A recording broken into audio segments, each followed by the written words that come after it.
Hello, my delicious co-creators. Lilou here on the Juicy Living Tour. Today I'm in Reims in France, in the beautiful region, the Champagne region of France here, with Dr. Korotkov. Hello. Hello.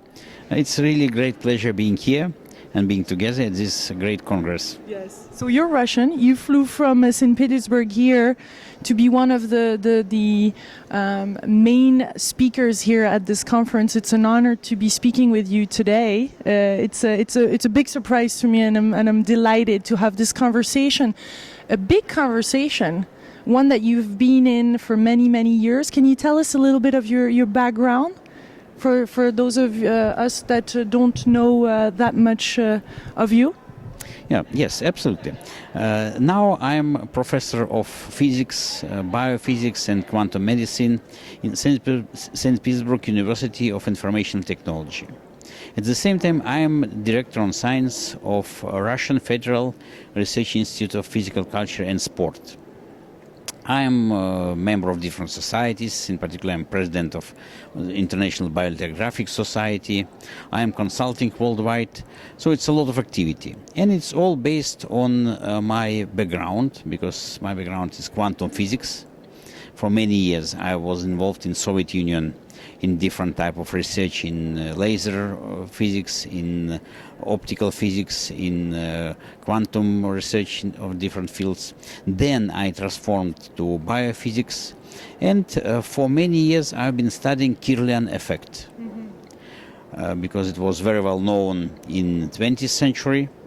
And first I was studying the physical principle of this effect, the physical processes, and then we have created instrument that became very practical.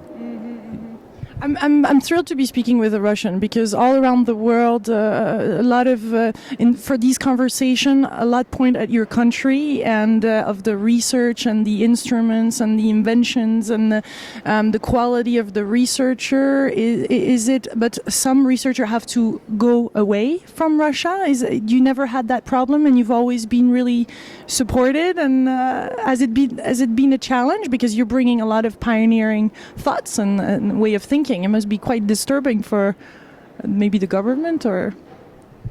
You know, Russia, it's a very special country. It is a very open-minded country. So what I'm doing, it's very well supported in Russia, both from authorities and from scientific community. And I had some troubles, of course. I had some attacks from scientists, from journalists. It was many times. At the same time, this is a country of open-minded people. And it's very good to make research in Russia, because we have many open-minded professors, medical doctors, professionals who are ready to be involved in new science. So in this way, we have much more beneficial situation in Russia compared with many countries. Plus, we are much more flexible, so we have our research using much less funding expenses compared with Western countries. You found all the fundings you need? No, not at all. Yeah. Of course not. Yeah. Of course, it's always a problem for science to find funding. And it's worldwide. It's not only in Russia, in the United States, in Europe, because when you are doing something new, it is always very difficult to persuade people, to show how reliable is it, to show how real is it, and to get some support. Since I'm with you today, I would love to know what are the latest research in quantum physics. What do you think is accepted by most people now, and where are we going towards, and what's new in that field? So we have tremendous development in quantum physics now, tremendous. We have a lot of new concepts. Of course, I'm mostly now in biophysics, in biomedicine, quantum medicine, so I am interested in this field. And in this field, we have tremendous development, because it was proven that we have influence to each other remotely.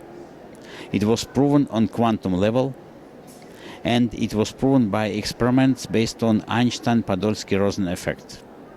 So it is quantum interaction between particles, between subjects on quantum level. and it was first experiments done by the end of 20th century. Now it is very established part of science. We hope that it will be new line of quantum computing based on this science. But what's important for us, it gives us a very solid background, scientific background, of different consciousness processes. Because it shows that all subjects in the world are interconnected.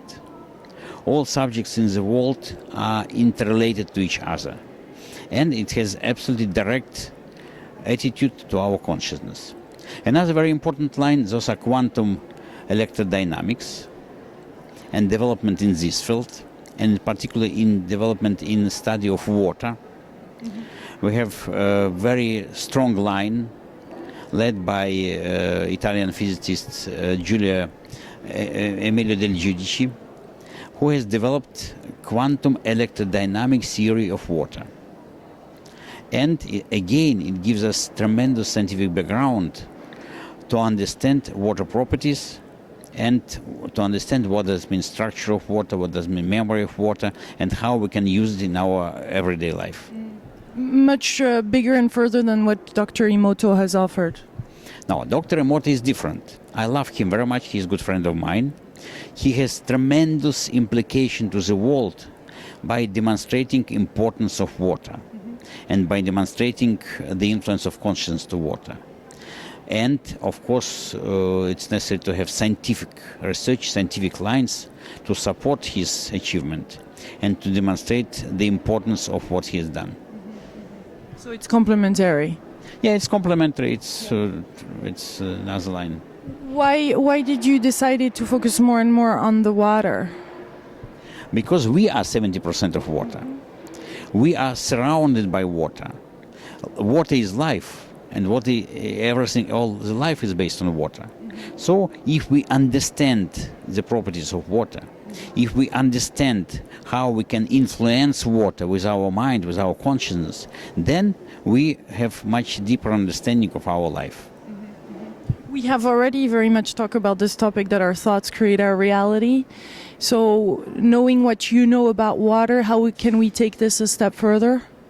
Creating our future, a future that is the best possibility in all of the possibility that exists. How can we take that path of this optimum, most delightful, juicy, graceful state? In our research, we demonstrate that with our intention, with our consciousness, we can influence water. It may be done in a positive way or in negative way. So it means that with our intention, we influence food that we are preparing. We influence water that we drink. We influence each other. So it has tremendous implication to everyday life. If we want to be healthy, if we want to have good life, we need to have, first of all, positive intentions, positive emotions. We need to avoid anger, envy, bad thoughts. We need to suppress the level of stress, the level of anxiety. And this would allow us to live long and happy life. And to create the best future, the most, the juiciest of all outcomes, how can we reach that? Is it just by knowing that and setting the intention that we get there, or there is a bit more?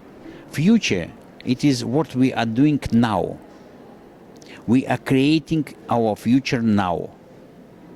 And we project ourselves into the future. So, to make our future path, we need to project it with our intentions, with our thoughts, with our emotions. So, with our consciousness, we can really create our path in life. And we need to make it consciously. We need to believe in our angels, and we need to let them to make beneficial work for us. So the more right now we're in the present moment, is there a certain attitude or a certain way of being when people watch this video right now, or for us to be in the conversation, this attitude or our thoughts, whatever is going through our head in this present moment, you're saying will impact the future. So it is important. Is there something to keep in mind, or is just really just enjoying it fully? No, it's really important. If you make analysis of your own state, every one of us, then you see, okay, I have this little trouble, that little trouble, I have this anxiety, that anxiety, and this all prevents us from normal development. So if you make analysis, okay, I have this trouble, it makes me anxious, but what is it? How can I resolve it? What is the reason of this? What can I do to help myself, to help my relatives, to help my dear friends, dear people? And if you transform it to activity, the mental activity first of all, then you will change your future. Mm-hmm. Do we really need outside technologies and things like that to be that? Because it seems like we have everything inside. But people keep on inventing things to help us focus on our great potential. Is your focus on those inventions, and are you really searching now what's going on really here and what an amazing tool we are? You see, we live in technological life, in technological environment. We believe in technology. We use technology in our everyday life. We can't live without our mobile phones. We can't live without our different devices, and it makes our life absolutely different. So we are Western people. We need technological means, we need technological devices to help us in our life. I am 100% sure that more we are developing, the more help we'll have. We don't spend time now on washing our clothing by hands. We don't spend time on dusting every corner. We don't spend time on preparing foods as we did before. So, and our information technologies, computers, they created new life for all of us. They created new environment. So we need these devices. We need them to help us to be more active in life, to be more healthy in life, and to see what we have to do to improve our mistakes. Mm-hmm. We can't do it on your own. Like a lot of people talk about neuroplasticity, and by meditating or by visualizing all of that, the brain starts rewiring in the most beautiful way. Can't we do all of that, or do we need to really be stimulated to reach our optimum level? You see, we are not monks living in caves. Mm-hmm. We are not super wisdom people who know what to do and how to do. We need to be trained. We need to be supervised. And we need help, all of us. That's why our development, our technology, it's devices, the tools that can help us. So if you know how to do meditation, you can do it, no problem. But most people, they don't know. They don't understand how to do this. And they need training. They need supervision. And they need visual image that demonstrate that it's real, that it's really efficient for their life. Mm-hmm. That's why, of course, we have power of our brain, but we need to know how to use it. Mm-hmm. And most people, they don't. Mm-hmm. What are the most, the best technologies that you recommend these days, or that you think that they're important to talk about here in this conversation? No, there are no best technologies. They are different.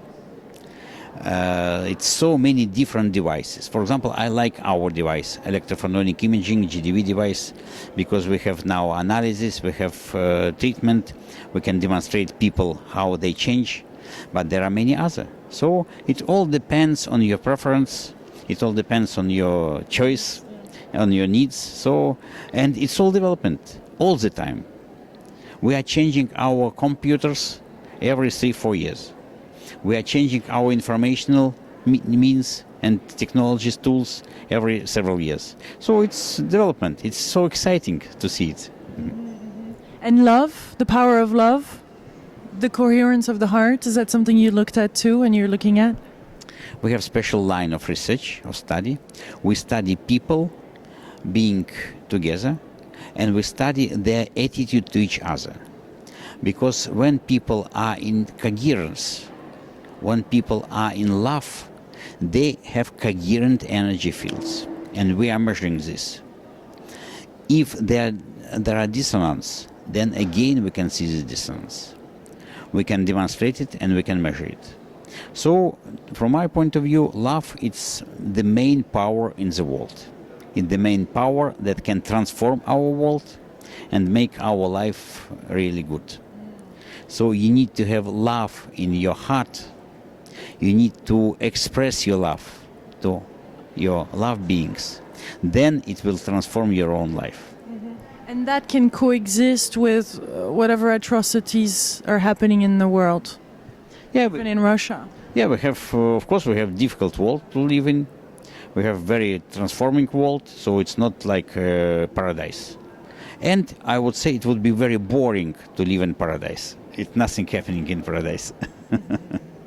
You, what are you returning to? Are you going back to Russia? Are you, what's happening right now, or what are you focusing on? Or Right now, after tomorrow, I am flying to Saudi Arabia. It's another big conference. After this, I'm flying home for several days. Then I'm flying to Yakutia. It's far north of Russia. We have another meeting over there. After this, I'm flying to United States. Then I plan to fly to Mexico. Then I plan to fly to Jerusalem. So it's a very active life, very interesting. And your main focus, what you really want people to get, if there is the core of your message and why you're traveling so much and why you're doing these interviews and why you're invested so much for so many years in it, what is the fundamental reason of it all? I want to prove idea that with our consciousness, with our heart, with our love and intention, we can really change the world. It's not only your own life, but it's the world as a whole. That's why, for example, we are organizing collective meditations, and we involve millions of people in these collective meditations to change the world. I believe in idea that our consciousness is really powerful part of our universe. And we are designed as humankind to create the consciousness for the universe. Do you believe in extraterrestrial beings as well? Other kind of intelligences? Yeah, of course they do exist. So there are so many other universes like ours. It's understandable, it's clear. Wonderful. Well, thank you so much for this enjoyable conversation. I wish you a great conference here in the house. Thank you. Thank you very much, and I wish everybody to be healthy, strong, and powerful in their life. My beautiful angels, send you much, much love from the house. Bye-bye.